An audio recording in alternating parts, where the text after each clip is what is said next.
সারাদিন কাজ করে ভাই গাঁড় ফেটে যাচ্ছে, তারপরে ভাই যার জন্য এত কিছু করছি সেই মানুষটার মুখ থেকেই শুনতে হচ্ছে যে তুই আমাকে টাইম দিস না, তুই আমাকে ভালোবাসিস না, তোর থেকে হাজারো ছেলে আমার পিছনে লাইন দিয়ে পড়ে আছে।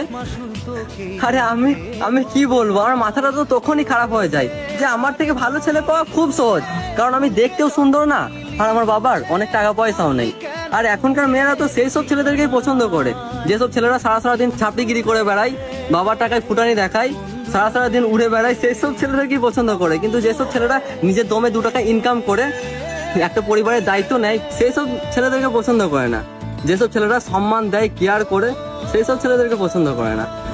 যারা সবসময় লিয়ার ধান্দায় থাকে আর লিয়ার পরে চলে যায়, সেই সব ছেলেদেরকেই পছন্দ করে। আর যারা বিয়ে করার জন্য, ভবিষ্যতে সংসার গুছানোর জন্য ছোট বয়স থেকে ইনকাম করে আগের ভবিষ্যতের কথা ভাবে, তাদেরকে ভালোবাসে না, তাদেরকে পছন্দ করে না।